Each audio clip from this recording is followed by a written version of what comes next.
Joining me today is author John Beyer, author of Live a Little Better, One Man's Journey of Survival, Sobriety, and Success. Born to addicted parents whose abuse drove his older sisters out of the home while he was still young, John Beyer became a lost teenager plagued by binge drinking, criminal activity, and emotional instability. At a tender age, he had already endured life's most stressful experiences: death, divorce, illness, and moving. After years of self-destruction, a near-fatal car crash, and the deaths of close friends and family, he hit rock bottom. A months-long bender led him to seek help from Alcoholics Anonymous, marking the beginning of his sobriety journey. With the support of his longtime partner, Amy, and a dedicated therapist, he began rebuilding his life, eventually founding Men on the Move, a top moving and storage company on the East Coast. His son, Gregory, was then diagnosed with autism. His story is a candid, inspiring memoir for anyone who has faced addiction, family dysfunction, or life-altering adversity. It proves you can come through it stronger and with purpose and hope. Welcome to the show, John. Nice to have you on. Good morning. Good morning. Did I pronounce your last name correctly? It's Beyer, John Beyer. They used to call me John Beyer at a drink when I was still drinking. Okay. Well, okay, so I'll remember that one. John Beyer. Good. I'm glad you told me. But I want to start with the fact that, at least as I understand it, it was your daughter, Lauren, who insisted on you telling your story. Absolutely. She's very strong-willed, with a big personality, my daughter Lauren. She knows my story, obviously, and she's 35 years old. She's a mother of one. She's going to have another child in January. I can't wait. Congratulations. Yeah. Proud grandpa over here. And I was telling her about another book that I had read that made me, I was effusive in my enthusiasm for it, and I was telling the story. And she just suddenly turned and looked at me and said, "Dad, you have to tell your story. You must tell your story. It's inspiring." And she went on and on and on. And this went on for months, by the way. And finally, I Googled ghostwriters and got Glenn Plaskin. Yeah, one always needs a ghostwriter. It's helpful, yes. Yeah. But so that's good. But she's 35 now, you said, expecting her second Yes. child. And she's known this story all along, because I'm always curious. A lot of families have family secrets, and they don't necessarily share all those secrets with their kids. Yeah, she's known I'm an alcoholic since, whenever age became appropriate. She would know I would go to meetings, and she heard about this thing called AA. And then in her teens, she started to learn that it's Alcoholics Anonymous, and she would know what it's about. We didn't hide anything. You didn't hide anything, but one of the things is, there's always, or there tends to be stigma around addiction, stigma, alcohol, drugs, substance abuse. And it sounds like she had no problem in terms of sharing her family. I'm calling them secrets, they're not secrets, but sharing what is happening or what was happening in her own family. No, she didn't. But she did feel about her brother. She has an autistic brother, and she had a tough time with that. He would embarrass her at times, and there was no hiding the fact that he had autism. But she did struggle with that, certainly during her teenage years. Well, autism is on a spectrum. So was he, in terms of your son, where is he on the spectrum?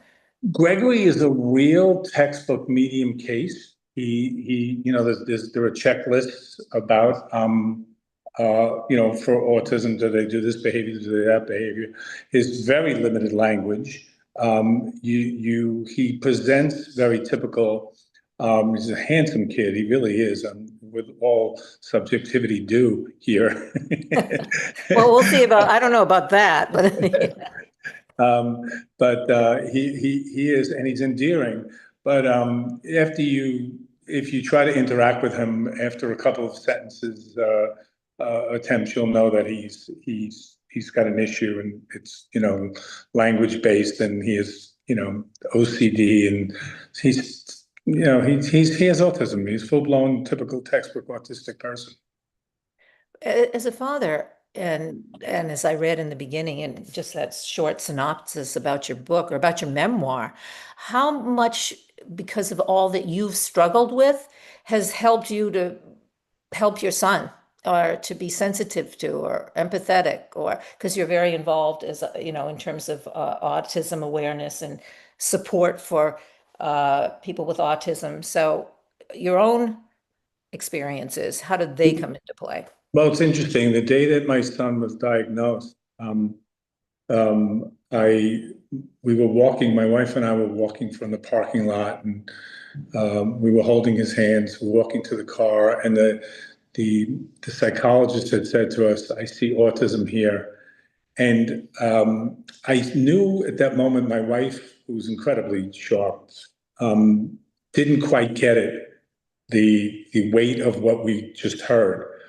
And I knew we were in trouble and that we were going to have some road ahead of us. And that proved to be one of the many things. I talk about my relationship with money because I have been successful in business, and but I didn't want the book to be about that at all.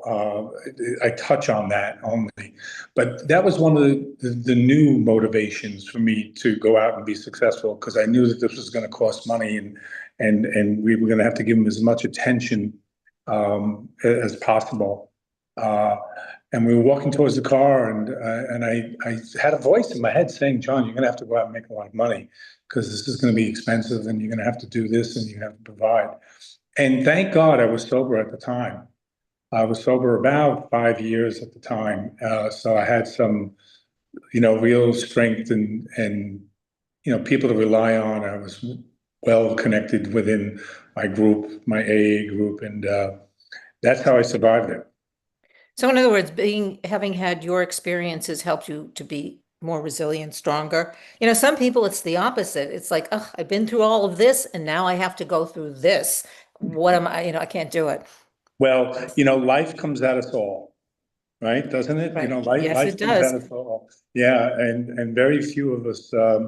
Some people get more than their share, and some people get less. I think I'm kind of in the middle. Maybe I've gotten a little bit more than the share of some people, but there are plenty of people who've had it worse off than me. My parents, in spite of their chronic addictions to alcoholism, they didn't beat me. They were well-intended. They were intelligent people. They died when I was very young because of their drinking and smoking, but you know, it could have been a lot worse, and that's how I look at it. And you don't know what life's going to throw at you, and this was a major, major curveball. I had been going to therapy at the time, and I remember my therapist sat forward in his chair. He sat in as soon as I told him about the diagnosis, he leaned forward and came all the way up on his chair and said, "John, life just threw you a curveball, and it's going to take you in a whole different direction." And boy, was he right. He was a good therapist. Yeah. Getting back to maybe what I read in the intro, in the beginning, though, you struggled. I mean, I think I mentioned teenager plagued by binge drinking, criminal activity. So okay, we'll get the binge drinking, but what about the criminal activity? Yeah, yeah. It's so funny that I was an altar boy at one point, That and they doesn't called me. speak too well. I don't want to Yeah. I won't get into and they that, but and they yeah. called me. Yeah, really. And they called me Saint John at one time. My friends, at 10, 12 years old. But then all of a sudden, life took this turn, and there was this bully in my neighborhood, and he was a criminal, and he was just this big, overbearing, intimidating guy. And here I was in my young teens, and he got us involved in some criminal activity. He threatened us, "If you don't do it, I'm going to kick the crap out of you." And you were scared. You know what? And I did some things that my wife read that stuff, and she goes, "I didn't know this. I didn't know." I'm with my wife 48 years now. We're married 38 years. coming up in about a week. Oh, that's another Um, congratulations. Besides yeah. your yeah, yeah. And but we were together for 10 years. Prior to that, I met her on my 17th birthday on the steps of our high school. And so we're together a long time. But she goes, I didn't know that. And I said, well, I said, you should only know what I left out of the book. Yeah, yeah. That's a second, maybe that's another memoir, right? Yes. In addition to that one. Um, yeah, so I mean, going through all of that, and I think I also, this was something else that I think was in the introduction. Divorce. Whose divorce are we talking about? No, well, my parents got divorced. My wife and I are very much together, and my parents got separated when I was 8 years old. It was tumultuous. It was violent. It was, police. It was clothes being thrown out of windows, and insanity. And there were we went from being, middle to upper middle class to suddenly being evicted overnight constantly. The eviction notices, I just open up my door, my front door, and there would be an eviction notice again on the front door. And that was a horrible feeling at the age of 9, 10, 11, 13 years old. And that was constant, constant. That was constant. You were still there. What about your older sisters? They got kicked out of the house, right? Because but Well, no, no, they really didn't get kicked out of the house. They ran kind of left. away. They kind of left. They kind of left on their own accord and found other places to go. They slept on people's couches, and friends, would take them in. And my grandmother took in one of my sisters, and she was a cold person, so it had to be pretty bad. It had to be pretty bad Well, at the this was her time. So shining moment, right? I mean, yes, she had a shining moment. yeah, she had a shining moment. So yeah, they said my sisters had to survive themselves. I joke with them today all the time. They're older than me, and I said, "Yeah, you guys abandoned me. You abandoned me. You left me." And they're not too fond of that little joke, but they were just trying to survive themselves. I understand that. Yeah, and so give us, people out there who are listening to you or the listeners are saying, "Wow, how did he do it?" I mean, you've just described a lot of different kinds of situations. You were upper middle class, suddenly you're on the street, your family, your divorce is horrific, all of that, but what would you describe as like your core, what got you through it? I mean, the word resilience is out there. We're always talking about resilience, but I guess what does that mean to you? There was a day. I tell the story in the book, Live a Little Better, and I was about 11 years old, and there was a wall bombs a grocery store across the street from where we lived in Lefrak City in Queens, New York, and we had no money. There was a slice of moldy cheese in the refrigerator. I kid you not. It was one of those wrapped up slices of cheese, and the corners were turning brown already, and it was wrapped in Saran wrap, so you knew it was there for a long time. And I walked across the street, and I don't remember what made me think to do this, but I started helping the women in the parking lot who had children or were older put their groceries in their trunk. And they would give me a quarter, and then I would take the wagon and put it back in the corral. And there was a broom off the side, so I started sweeping the parking lot. But I really kept the shopping carts in order because the parking lot was very crowded, and it was to my benefit because this would make the cars come in and go out faster, and people like this. Well, lo and behold, this guy approaches me and says, "What are you doing?" And I said, I'm just trying to make a couple bucks here and blah, blah, blah. Well, he turned out to be the manager. And at the end of the day, and I get choked up from this, and I wish I could meet this guy today. Huh. He gave me $2. And I went out and I got a slice of pizza, it's a couple of slices of pizza and a Coke. 'Cause for $1.10 back then, you can get 2 slices of pizza and a Coke. Never And again. I was like 11 years old. And that was an incredibly empowering moment for me to learn that I could actually feed myself. And I wound up, by the time I'm 13, I wound up having 3 jobs, making over $100 a week while still going to school back in the early 70s, mid to early 70s. And that's a lot of money. And that changed my life, that experience. Because it's just motivated me. And I realized nobody was going to be taking care of me if I didn't take care of myself. And both my parents were gone. My father died when I was 21. My mother died when I was 24. And I vowed I would never become an alcoholic. But the first time I drank, I just drank differently than everybody. I was from the school of more, give me more. I just drank differently than all my friends. And I too turned into an alcoholic so bad that on March 31st, 1986, I came to, I didn't wake up, I came to, I looked outside the window, the sky was medium blue. I did not know, the clock said 6 o'clock, and I did not know if it was AM or PM. Can you imagine not knowing if it's Yeah. AM or PM? And I was only 26 years old. And, that was a turning point. I wound up going to my first AA meeting that night, and I came home, and there's this girl in my apartment. Her name is Amy. And before the door closed behind me, I said, "Our whole lives are going to change."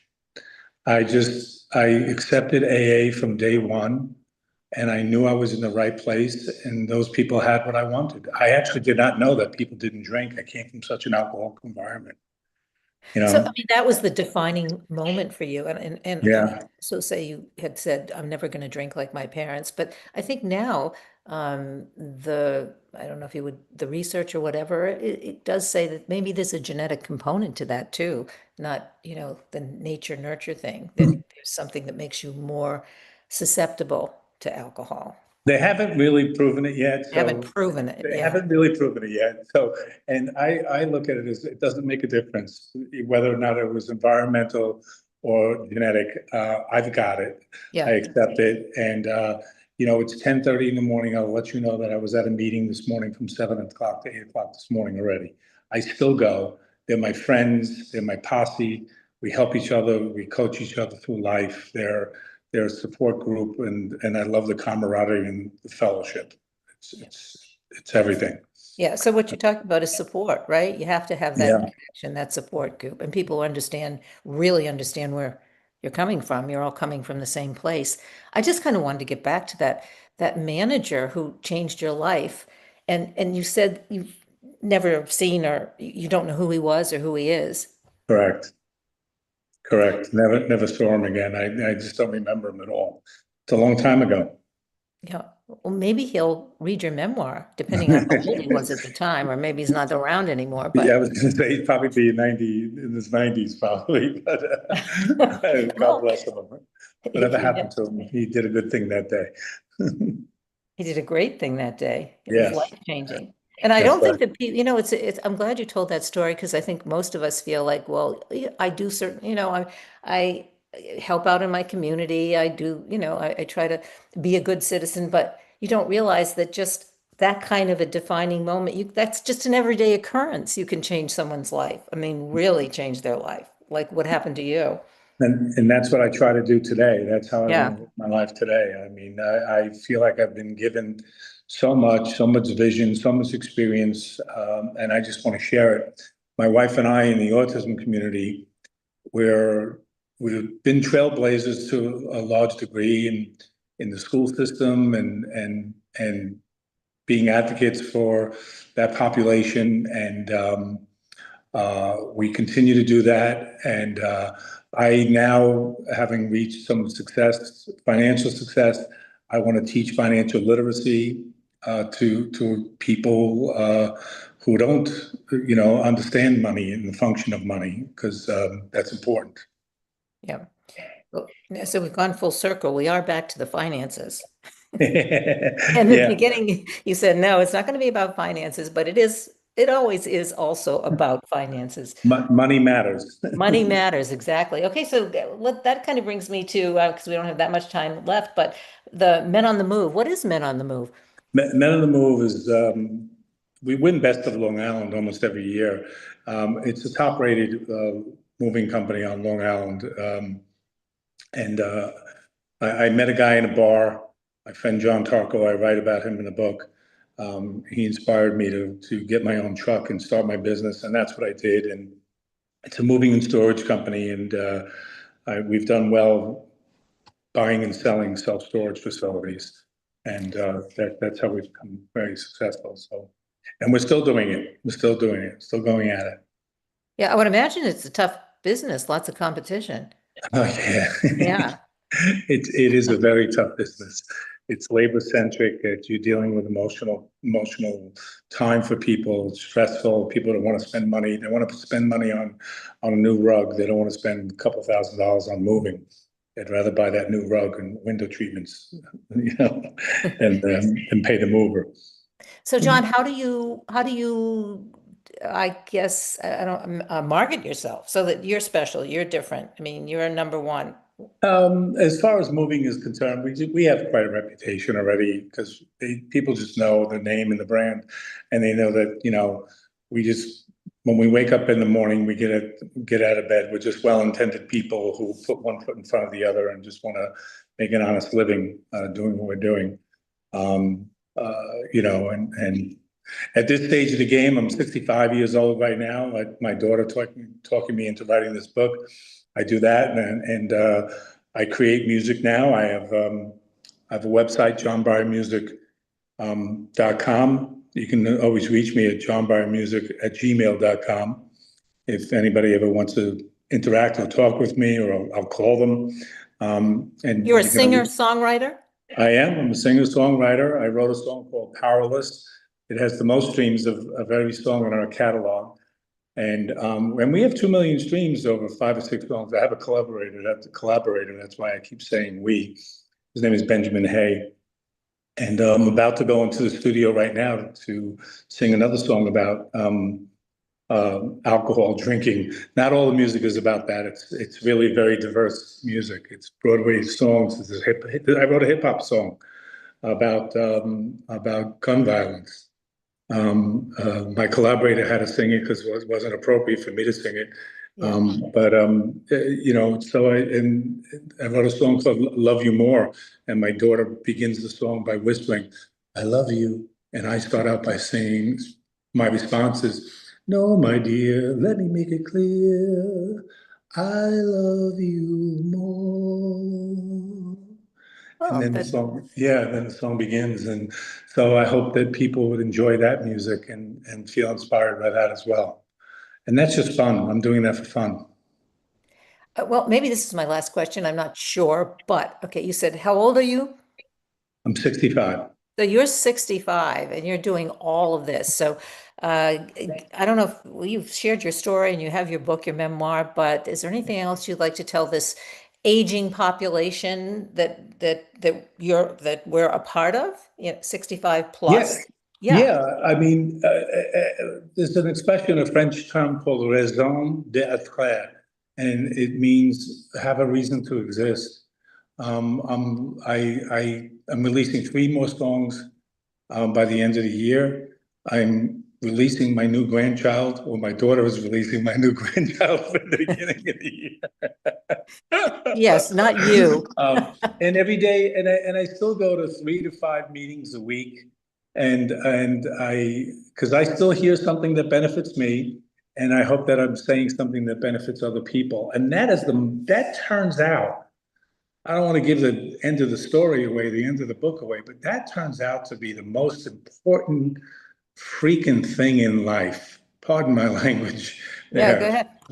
Is just helping another human being who's less fortunate than you. That guy in the parking lot did that to me that day. And this is just me paying it forward. That's a great message. We love that message. Yeah. Well, we want to get more of your messages out because they really are important. The book, John Beyer, Live a Little Better, One Man's Journey of Survival, Sobriety, and Success. So John, websites we can go to or other platforms to get more information about what you are doing, and you are doing a lot. Sure, the book Yeah. is available on Amazon, of course, and my music is available on Spotify, and you can find both on johnbyermusic.com. And if you need to reach me, it's johnbyermusic@gmail.com. Great. Thanks so much for being on the show today. It was really great talking to you. Seize the day. Thank you. Bye-bye.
Joining me today is author Melissa Mose. Her book is Therapy for OC. No, her book is not Therapy for OCD. That's how we've described it.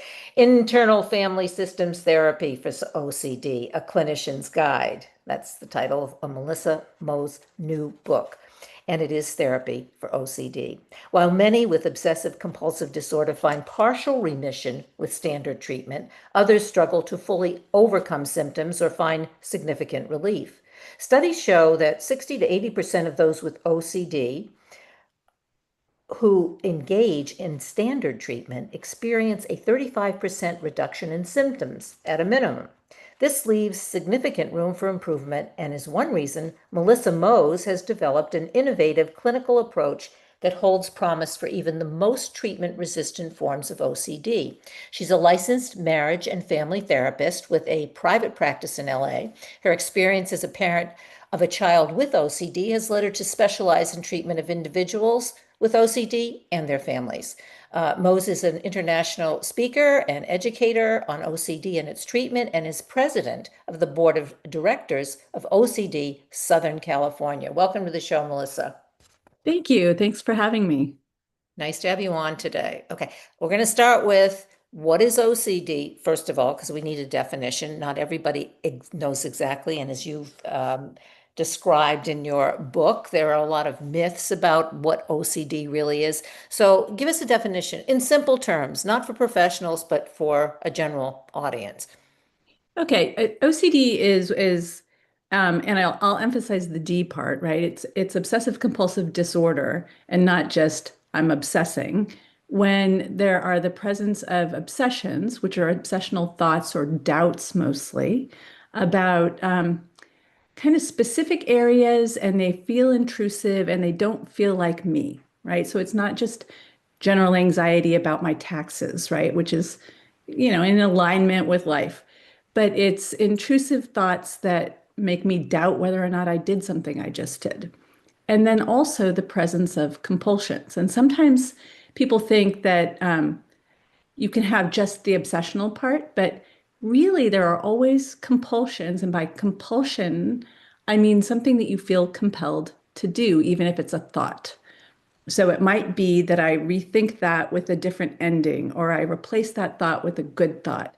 So there are mental compulsions and physical compulsions, which we think of pretty usually like washing and checking, the standard kind of more media like presented symptoms of OCD. But there's also Okay, can I give you just examples? I don't know. These touch on it, maybe. I don't know. Or maybe this is a myth, but I don't think so. But going on a long trip, I have an electric door in the garage, garage door opener. I'll leave, get down the street and think, did I close the door? And then I go back. And then of course, I did close the door. right. Or thinking that I left the coffee pot on when really I know that I turned it off, but I go back. Is that kind of a Okay. yeah. Perfect example, because this is a kind of a standard example I've heard given in large, at conferences and things like that. So yeah, many of us will drive away and think, did I close the garage door? And often, many of us will go back and check and say, okay, that's great. And so, everybody raises their hand to the first one, lots of people raise their hand to the second one. And then the question becomes, how many of you go back 3, 4, 5 times to check the garage door? Those are the people with OCD. So what happens is there's the doubt. I drive away and I think, did I see that right? Well, I wonder if maybe I jiggled the thing and opened it when I checked it. And so that's the doubting disease. That's what's different from normal checking, because I've done the same thing with the stove. I've left the stove on all night. So, there's good reason to do that. But OCD is when it begins to disrupt your life, when it's more than just once, when it's for hours a day. So more than an hour, 1 to 3 hours a day is a mild case of OCD. A lot of people are in the 3 to 8 hour range. And some people are doing some sort of rituals and having obsessions all day long. Well, some people have a hard time sleeping. So OCD can be quite disabling, and that's why I think it's important to recognize that, a 35% reduction in symptoms may be life-saving for people. It And would be life-saving because as you're describing it, I mean, it's enervating, it's life, I mean, it's exhausting, right? And it's very, yeah, it's takes a toll, exhausting. yeah, Yeah. on your body as well as your mind. But when should as parents, because you are a parent of a child Mhm. with OCD, at what point do we begin to see maybe signs of it as a parent? Yeah, as a parent, there are some children manifest symptoms very early, like at 2.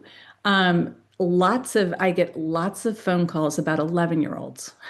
Well, okay, I want to do, what would a 2-year-old do? Because 2-year-olds, I mean, what would you be looking at in a 2-year-old?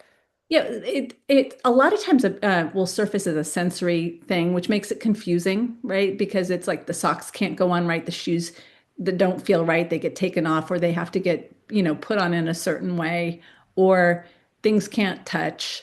So it's hard, it's really hard to diagnose, I think, in a younger child, but it's also more typical that it begins to become a disorder and become a problem as kids move into school, as hormones begin to hit.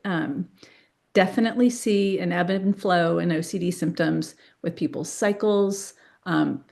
perinatal OCD, when that's very common. And I think something that isn't spoken about enough, people who have symptoms of OCD really spike after the birth of a child. Um, but the time to worry is when you start to notice it impacting the family and life and causing distress. So we as parents get very easily sucked into doing accommodations because we'll do anything to get out the door Okay, or so what's an accommodation? What would you do as a parent in yeah, your, so yeah. so this is really why I switched my whole career is because I'd already been treating teens and families for about 15 years. So I'm like 30 years into this work at this point, but I did everything wrong as a parent, but not in a bad way, out of love and out of natural connection with your kid. What happens is we end up doing compulsions alongside or for or facilitating the compulsions of our child. So if somebody's asking a question, um, is this okay, right? Or in our case, it was cookies had been wrapped with plastic wrap and put in the refrigerator before making like Christmas cookies or something. Did I swallow plastic, mommy? How do you know I didn't swallow plastic? Would I be dead by now if I swallowed plastic? What would it feel like if I swallowed for hours, right? So you get questions that are not information seeking. They're reassurance seeking questions, but they don't become satisfied with an answer. So when you start to notice that you're doing things over and over again for your child or that your child's distress is um, if they can't do their rituals is really marked. Those are times to think maybe to get evaluated and to move into because it can really impact school. It can manifest as school refusal, um, and it's important to get a diagnosis because there are symptoms that overlap with other kinds of things. There's all kinds of sensory things that or food related issues that can overlap with OCD. And it's important to be able to distinguish it because it is that need to do a compulsion in order to relieve anxiety, not because it feels good.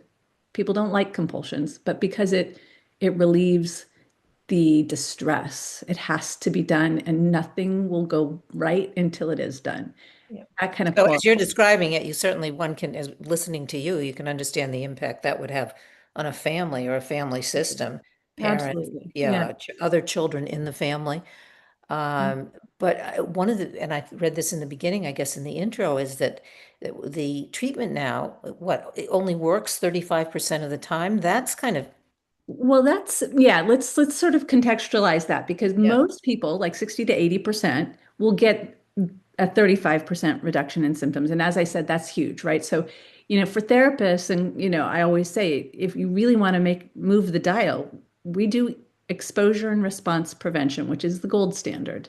And that is a treatment that's kind of the behavioral part of cognitive behavioral therapy. It's when you kind of expose yourself or the client to the thing that's triggering of your anxiety, your discomfort, distressed, whatever it happens to be. Okay, give us an example. So, so the standard example is the doorknob, right? If Yeah. I want to touch the doorknob, I think it's got germs on it. What I'm going to do is gradually move towards touching the doorknob, and it might be first thinking about touching the doorknob gets me to an 8 out of 10 in anxiety. But But Melissa, I have to interrupt you. After COVID, everybody's afraid to touch the doorknob. which is so true. It really complicated things. Yeah. It really did.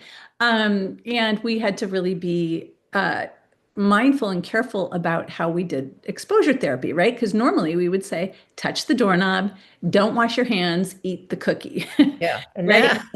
now, Now we don't do that. But what we do is set it within the norms of the whatever system a person lives in, right? So if at that point it was okay, wash your hands, but CDC guidelines and no more.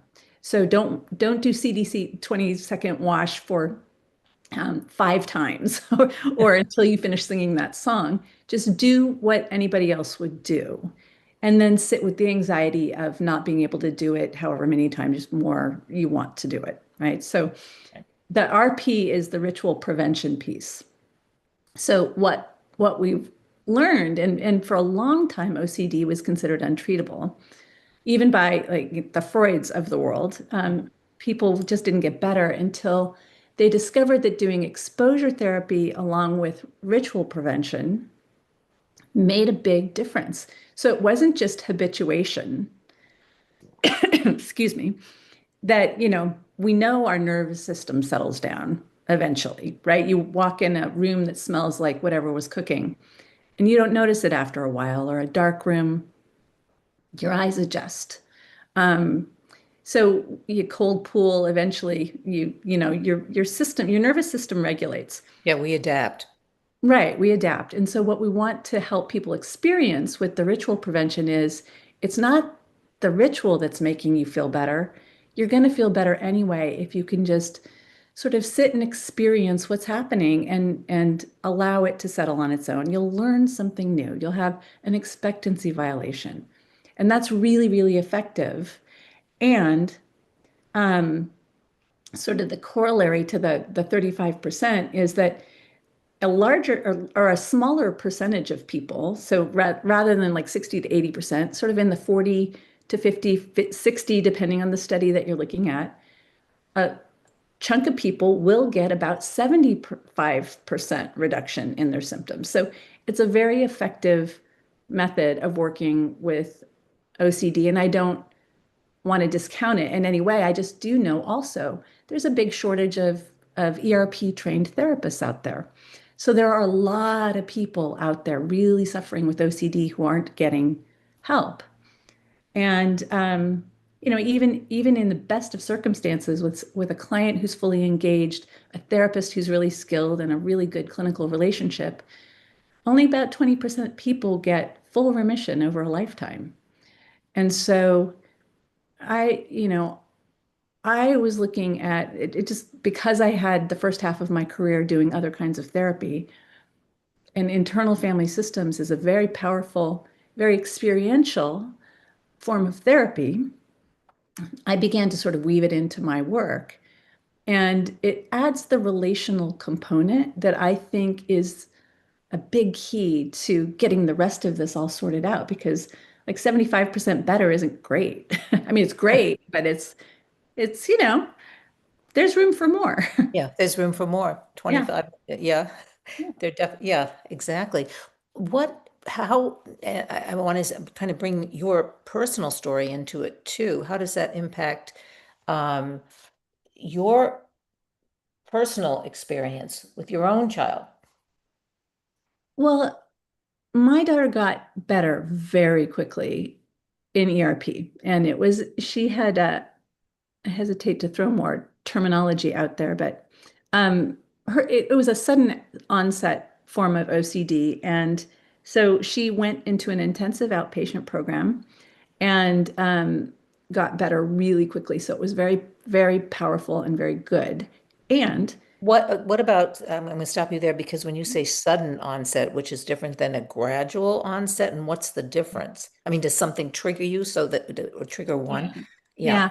Well, this is the sort of there is a biological component to OCD. It's not just a psychological disorder, which is why talk therapy tends to actually make it worse, not better.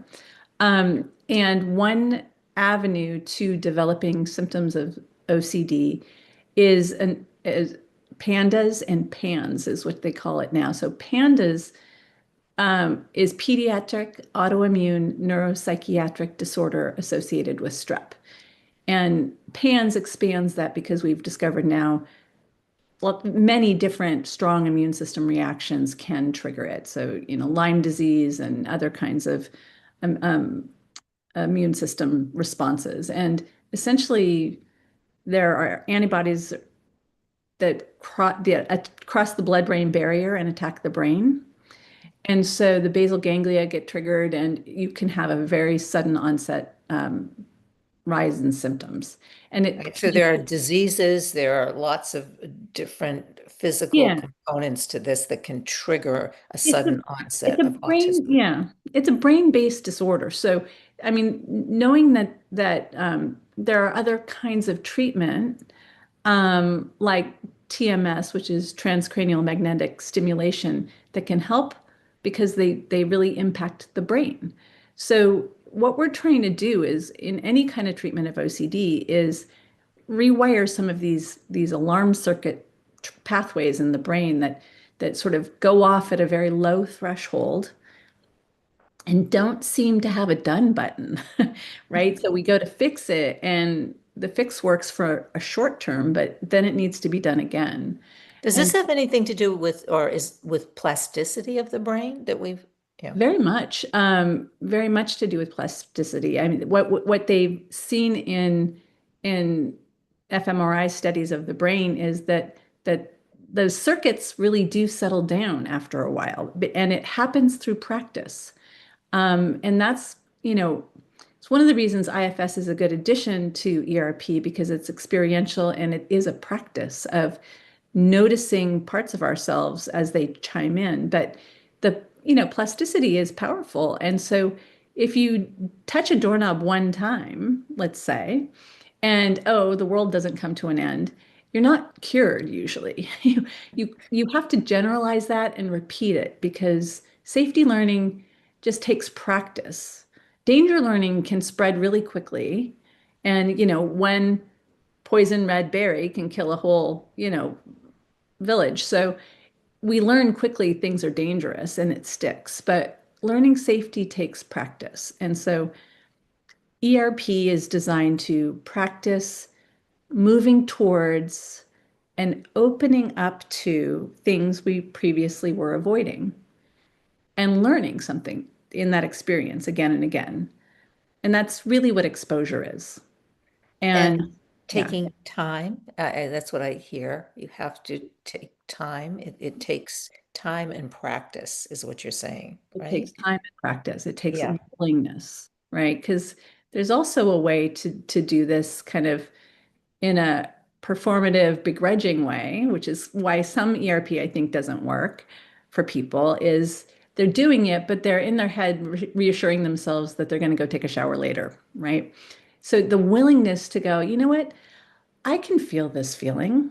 This is just my nervous system trying to protect me. It's just overreacting. I can feel this feeling and get through it and move towards the things I want to do in life and not away from them. And that's exposure. And I I mean, really you're do believe, describing it. And maybe this sounds strange coming in terms of with the diagnosis of OCD, but there's a calmness to it. Just yeah. almost, I'm not talking meditation, but there's a sort of connection to that. It feels like it. Yes, I think when treatment goes well, we can bring that calm on board. Because in a way, everybody, and sometimes it's harder to access, everybody who has OCD will say, I know it's fine. I just can't do it. Or I know I don't have to. I have to. So there's the self inside that knows, and that self is calm. It's a clear seeing um, awareness that people have if you can access it. And that's where I think IFS is helpful because we're really just sort of kind of allowing all the different voices to be heard and settle down because we've got a million things going on in our head all the time and helping those voices that might be getting in the way and as we power through an exposure, for instance, in our treatment, um, with the reassurance, oh, I'm going to go take a shower later, and we sort of let those settle down so that sort of wiser part of the self can jump in and say, this is uncomfortable and I want my life back, so I'm going to do it and I welcome it actually, so we're trying to access that space. Now, this is relatively new, right? This Hmm. is Yeah. something unique, new, innovative. Do you get pushback on that? I mean, you are internationally known speaker. Well, as I said in the beginning, I think you do training and Mhm. conferences worldwide. So, what's the response you get from the more traditional community in Yeah, terms? Yeah. it's been interesting. I think that rightly so. The traditional OCD community is very protective of people with OCD. And I understand it from working in the field. The number of clients that I've had come to me after decades of therapy that didn't work. It's heartbreaking. So they push back rightly. And it's also why I really made it clear in this book and in my approach and in my work and in my training that I'm not saying not to do ERP. I'm saying that internal family systems can just be another language, another mindset, another way of doing exposure that brings in a relational component. And it might be something that our clients who aren't getting better will relate to. And I've heard clinicians, a lot of clinicians in the traditional OCD arena say, wow, clients who are stuck are getting better now. Or it's really helping with the clients who've made a lot of progress, who still do have relationship issues, but we don't want to reinforce OCD, by sending them to a talk therapist who might inadvertently reinforce those patterns. We can talk about the real life issues from a self-led place, and provide a deeper level of healing. But yeah, I was really concerned about the pushback. I still do invite anybody who has an issue with this to reach out to me because I'm really excited that many people who have been in the OCD traditional community for decades, including the former executive director of the International OCD Foundation, who wrote one of the forwards to my book, have really embraced it and have really found that it's not antagonistic and it's not instead of, it's really a way to augment really traditional, good, solid exposure therapy. Well, it's the icing on the cake. I think so. Yeah. Um, we only have a couple minutes left, so we do want people to get out there, obviously, read the book and get in touch or connect with you in any way. So give us website and or platforms where they can do that. Great. Yeah, I'm been so buried in writing my book. I haven't been so great about my platforms, but my website, melissamosmft.com, has a lot of information. And then I've also am moving into building some more resources on the IFS for OCD.com website. And the book is available through Routledge and Amazon, and it really is a manual that's designed to for whether you're an OCD clinician who wants to learn more about internal family systems, or you're an IFS clinician who wants to really learn like why evidence-based treatment works and what are the factors of OCD that we need to know about. It's I think designed to address questions for both populations. Fantastic. And you've answered a lot of questions today, but not all of them. So everybody get out there and get the book. And thanks so much again for being on the show, Melissa Mose. Thanks for having me.